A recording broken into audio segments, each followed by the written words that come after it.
Hey everybody, Sick this here again to talk to you about what I bought and what I watched today. Today, ran to Goodwill, only found one title I wanted to get, but fortunately, it was a great title that I've been looking for a while.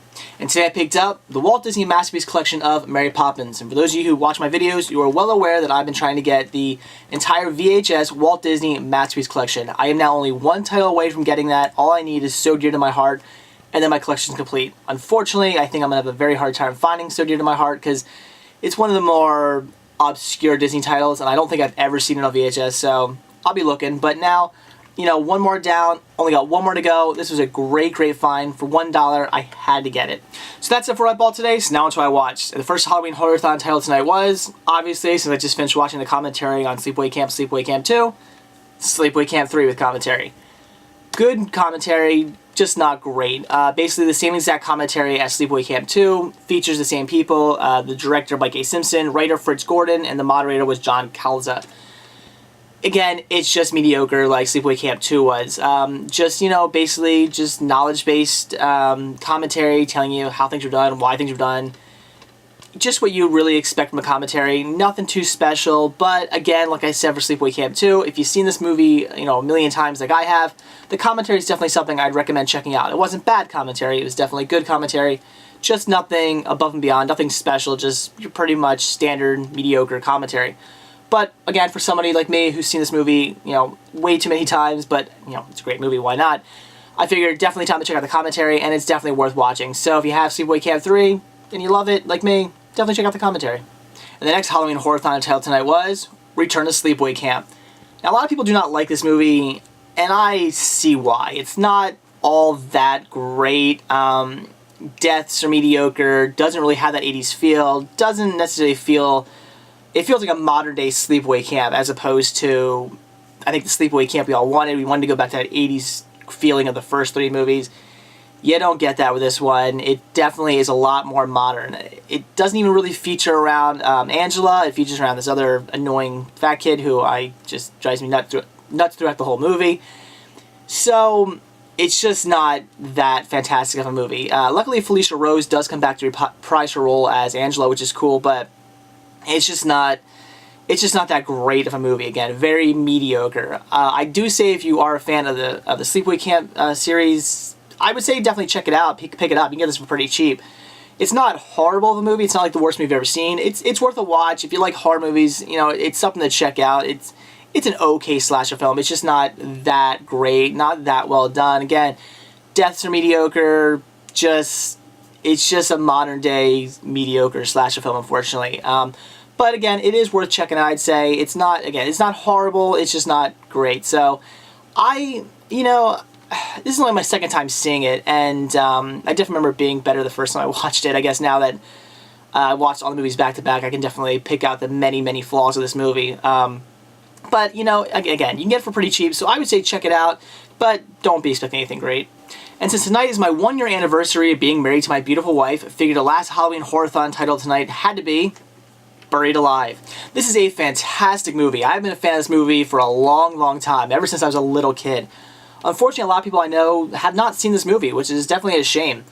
It is only available here in the US on VHS, which is ridiculous because next month the UK gets a DVD release. Why we don't get a DVD release, I don't know. We really should.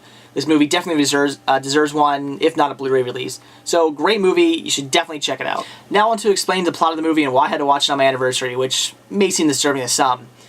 Husband and wife is no longer happy, she wants out, she's a city girl, he's a country guy, she's just not having this marriage anymore.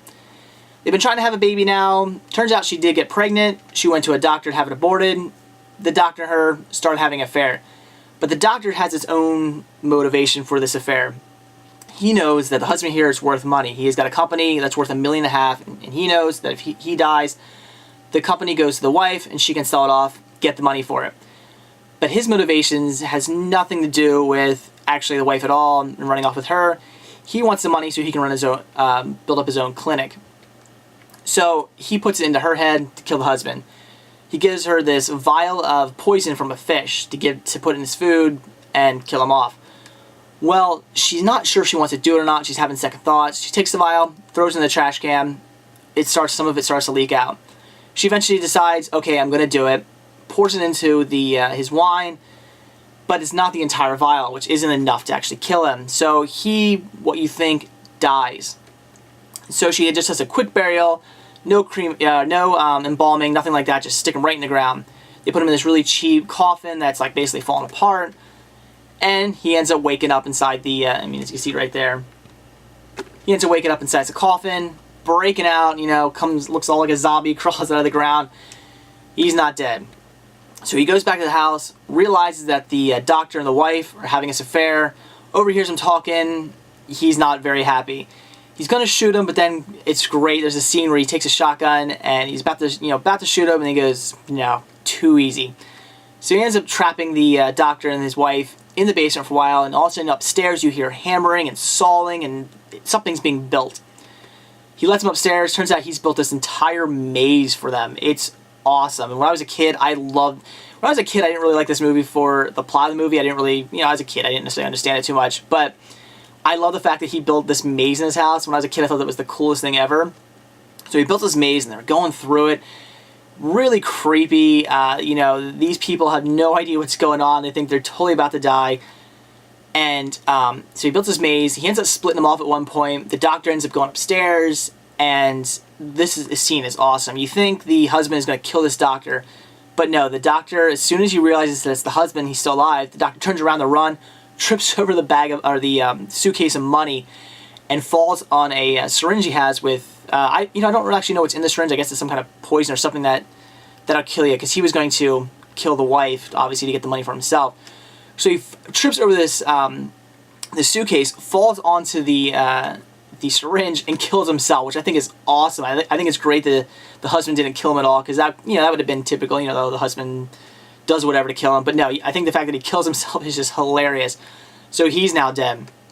So he goes back down, starts messing with the wife a little bit, traps her into basically a makeshift coffin, throws the dead doctor in the coffin with her, buries her alive with the money and the dead doctor in the same plot that she buried him in. It's awesome. It is a great, fantastic movie. Pretty cool ending too. The husband is friends with a sheriff of the town, and even though the sheriff ends up realizing that the husband is still alive, he goes to the grave while the husband has just finished burying his wife and the doctor. And the sheriff walks up to him, and he knows, the sheriff obviously knows who it is, but he doesn't even care. He realizes what has gone on. He's figured out what the wife and the doctor have done. And I guess the sheriff actually realizes, you know what? Obviously what killing your wife and stuff in revenge isn't necessarily right, but I understand why he did it, and I'm cool with it. So he just tells the husband to leave town, never come back, basically the whole time acting like he doesn't even know who he is. He just calls him, he's like, hey stranger, I don't know who you are, but please never come back, and that's it. The husband drives off, never to return, and gets away with, the murder of his wife and the doctor, who rightfully deserved it. So, great movie. I know I just spoiled the whole thing for you there, but I still highly recommend you check this one out. If you come across it on VHS, since again, here in the US, it is only available on VHS, but if you're in the UK, next month you can actually get it on DVD. So, great movie, one of my favorites. I highly recommend all of you check this movie out. It is definitely worth seeing. So Pretty Alive, great movie. So that's it for what I bought when I watched today. So happy to finally get that Mary Poppins VHS tape. Only got one more Walt Disney Masterpiece Collection to go, and I have the entire VHS collection. And I watched some great titles tonight. So that's it. Thanks for watching, and stay tuned to see what I bought and what I watch tomorrow. See ya.